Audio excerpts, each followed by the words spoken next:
To get to the music part of this video, skip ahead to 5 minutes in. In the first 5 minutes, I discuss how I angle the Archtop guitar away from the microphone to emphasize the sound of the amp in this recording. Alright, this video goes with another video I made where I play the Eastman AR503ce and I play Autumn Leaves. In that video, I recorded the guitar with my phone. I was also playing through my Fender Deluxe Reverb 1966 Deluxe Reverb, and I did not play real hard. I didn't dig in on the notes a lot because the sound was enough just as I sat there and listened and played. And so the phone was aimed at me. It was aimed at the guitar. It picked up a lot of the guitar's acoustic sound. On an Archtop guitar, that's especially important because with the F-holes, the sound is very directional and focused. And that's one of the reasons people used them in big bands when there was no amplification.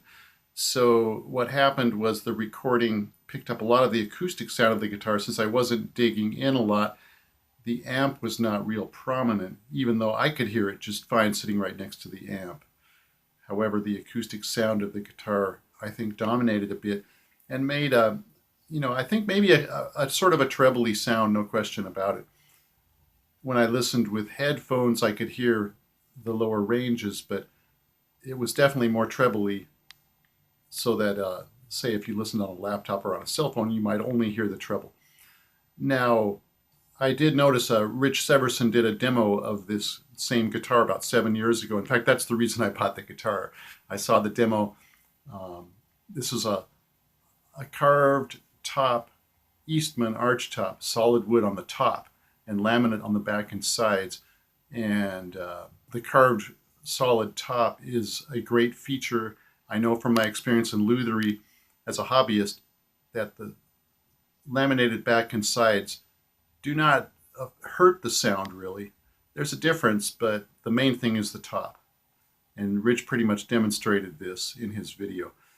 Someone pointed out to me that, why didn't my recording sound like Rich's? As I looked at his, again, I noticed he was holding the guitar in such a way that it was not aimed at his camera, I guess, which I think was what was doing the recording. You could see his amp on down in the corner with a light on it, pointed at a 90-degree angle to him. So the amp wasn't aimed at the camera, and neither was the guitar, but the amp was loud enough that you picked up the room sound of the amp, while the directional acoustic sound of the guitar was kind of hidden from the camera microphone. This is my guess because you could hear the amp in that recording. It's a lot more mid-rangey, less of the treble. There's still a fair amount of the treble there because the Eastman has a trebly acoustic sound. There's no question about it.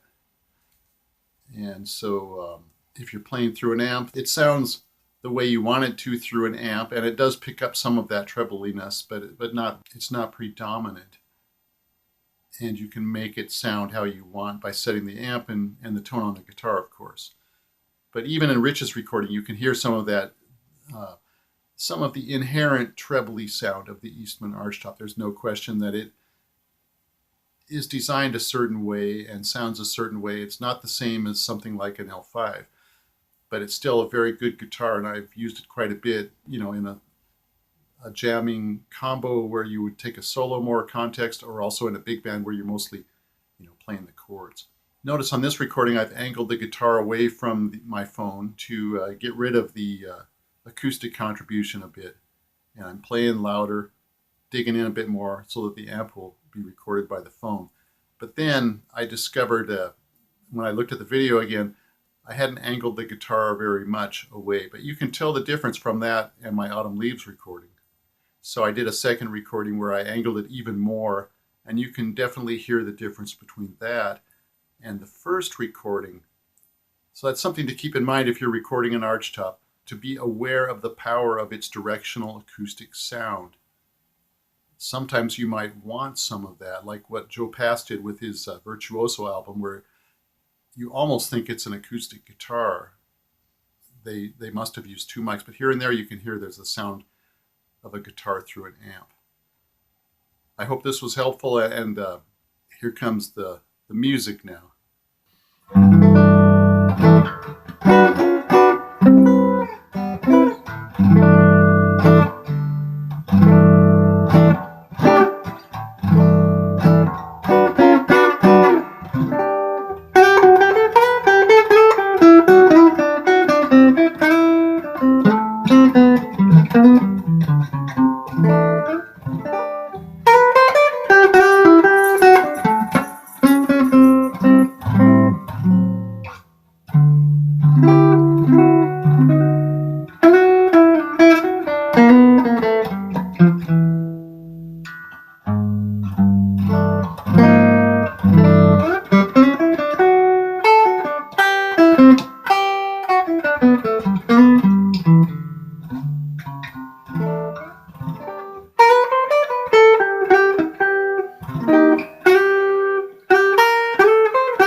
Turn down the, I always play with the treble all the way up on the tone because I like the attack sound, but if I bring it down maybe to 3/4, let's see here, you got a bit of bass here, that may be down to about 70%.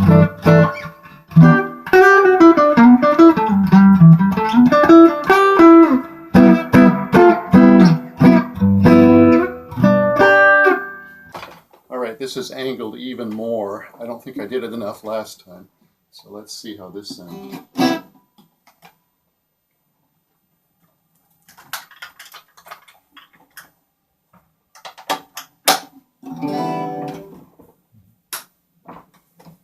Alright, here we go. Tone all the way up. All the treble all the way up.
All